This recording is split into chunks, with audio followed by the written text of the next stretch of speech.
매일 듣는 기도 가족 여러분, 평안하셨습니까? 오늘도 주님의 은혜를 사모하며 이 자리에 모이신 여러분을 주님의 이름으로 축복합니다. 우리가 신앙생활을 하다 보면 기도가 참 중요하다는 것을 알면서도 때로는 어떻게 기도해야 할지 막막할 때가 있습니다. 오늘 우리가 함께 볼 말씀의 제목은 너는 내게 부르짖으라입니다. 예레미야 33장 2절과 3절 말씀을 통해 하나님께서 우리에게 원하시는 기도가 무엇인지, 그리고 그 기도의 능력이 얼마나 큰지 함께 은혜 나누는 시간 되시길 바랍니다.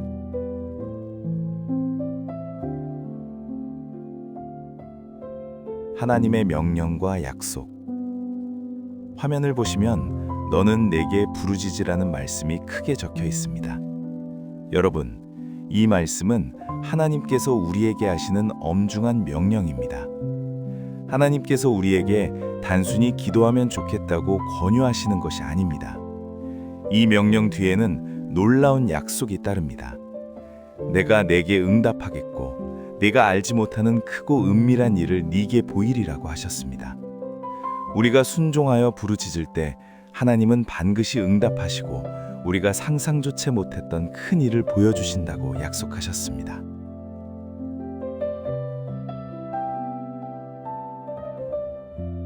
부르짖는 기도란 무엇일까요? 그렇다면 부르짖는다는 것은 구체적으로 어떤 뜻일까요? 히브리 원어로는 이것을 카라라고 합니다. 우리가 평소에 마음속으로 조용히 하는 묵상 기도도 참 귀합니다. 하지만 하나님께서 부르짖으라고 하실 때는 다릅니다. 이것은 소리를 내어 하나님을 부르는 것입니다.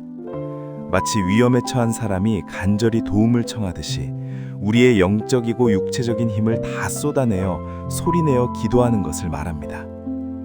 하나님은 때로 우리가 이렇게 목소리를 높여 주님을 찾기를 원하십니다.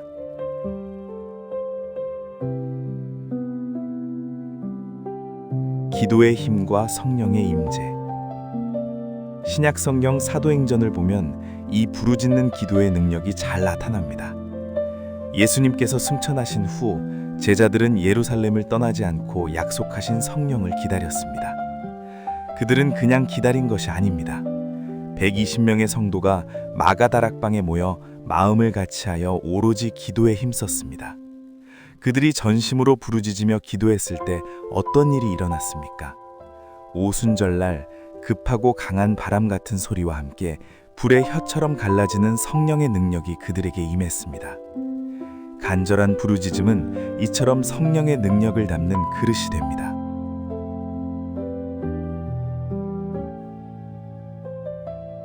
기도의 시작, 인간의 연약함을 깨달을 때. 성경을 보면 인류가 언제부터 비로소 하나님의 이름을 부르기 시작했는지 알 수 있습니다. 아담의 손자이자 셋의 아들인 에노스 때부터입니다. 에노스라는 이름의 뜻은 죽을 수밖에 없는 연약한 사람이라는 뜻입니다. 즉, 사람은 자신이 하나님 없이는 살 수 없는 약한 존재라는 것을 깨달을 때 비로소 여호와의 이름을 간절히 부르게 됩니다. 나 자신의 연약함을 인정하는 그 순간이 바로 참된 기도가 시작되는 때입니다.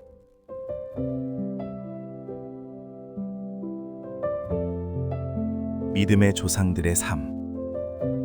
우리의 믿음의 조상들도 한결같이 부르짖는 삶을 살았습니다. 믿음의 조상 아브라함은 가는 곳마다 제단을 쌓고 여호와의 이름을 불렀습니다. 그의 아들 이삭도 제단을 쌓고 여호와의 이름을 부르며 장막을 샀습니다. 이들에게 있어서 하나님께 예배드리고 그분의 이름을 부르며 기도하는 것이 삶의 가장 중요한 중심이자 험한 세상을 살아가는 생존 방식이었습니다. 우리 삶의 자리에도 이런 기도의 제단이 쌓여야 합니다.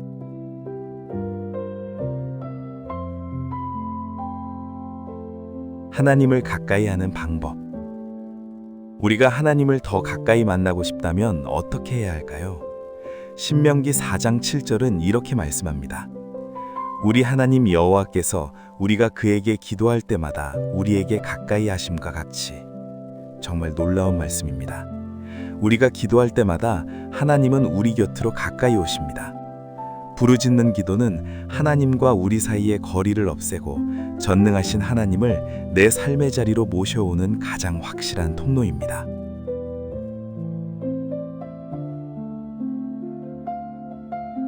삼손의 부르짖음과 다윗의 부르짖음. 인생의 가장 어두운 시간에도 부르짖음은 빛이 됩니다. 사사 삼손을 보십시오. 그는 실패하여 두 눈이 뽑히고 조롱받는 절망 속에 있었지만 마지막으로 하나님께 부르짖었을 때 다시 한번 힘을 얻어 원수를 갚았습니다. 다윗 또한 수많은 죽음의 위기와 원수들의 위협 속에서 하나님께 아뢰고 부르짖었습니다. 그때마다 하나님은 그를 건져주셨습니다. 하나님은 우리가 실패의 자리에 있든 고통의 자리에 있든 우리가 부르짖는 소리를 결코 외면하지 않으십니다.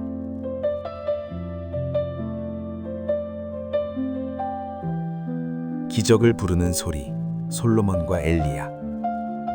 부르짖는 기도는 기적을 부릅니다. 솔로몬 왕은 성전을 봉헌하며 주께 부르짖는 대로 들으시옵소서라고 간구했습니다. 선지자 엘리야를 기억하십니까? 과부의 아들이 죽었을 때 그는 아이 위에 몸을 펴고 하나님께 부르짖었습니다.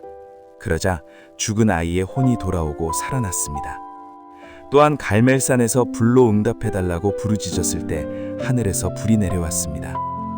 믿음으로 부르짖는 소리는 죽은 자를 살리고 초자연적인 역사를 이 땅에 가져옵니다.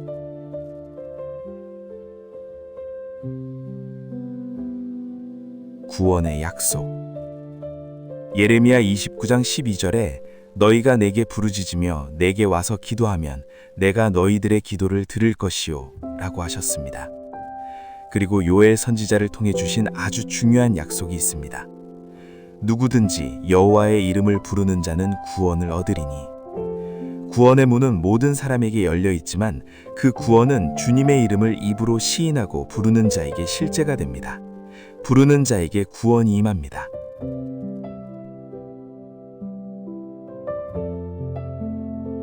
마지막 때의 남은 자들.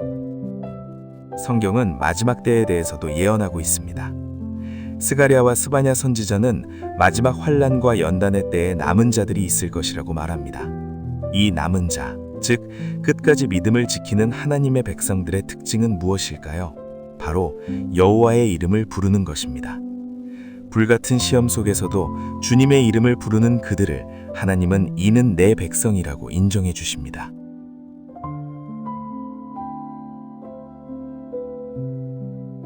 기도는 영혼의 호흡.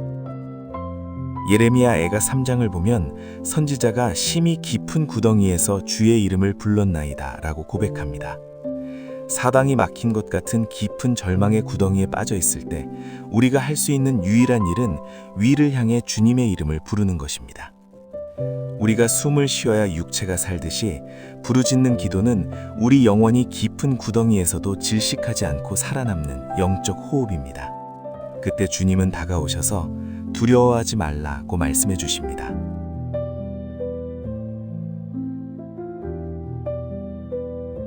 결론, 능력과 성령과 큰 확신. 사랑하는 여러분, 우리의 신앙생활이 단순히 말이나 지식에 머물러서는 안 됩니다. 데살로니가전서 1장 5절 말씀처럼 복음은 말로만 이르는 것이 아니라 능력과 성령과 큰 확신으로 되는 것입니다. 이러한 능력 있는 신앙, 깊은 영적 체험은 책상 앞에서 공부해서 얻어지는 것이 아닙니다. 하나님 앞에 엎드려 간절히 부르짖어 기도할 때 성령님이 주시는 큰 확신과 능력을 체험하게 될 줄로 믿습니다.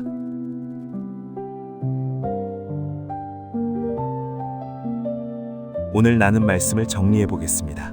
첫째, 부르짖으라는 것은 하나님의 명령입니다. 둘째, 기도는 나의 연약함을 깨달을 때 시작됩니다.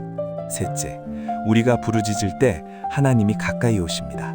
넷째, 부르짖음은 죽은 자를 살리는 능력의 통로입니다. 다섯째, 주의 이름을 부르는 자는 구원을 얻습니다. 마지막으로 기도는 고난 속에서도 내 영혼을 살리는 호흡입니다.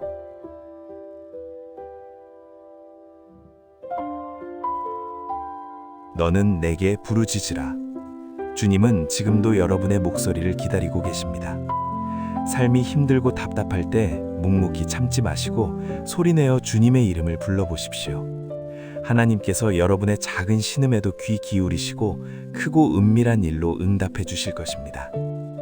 매일 듣는 기도 가정 여러분, 이번 한 주도 기도로 승리하시길 바랍니다. 감사합니다.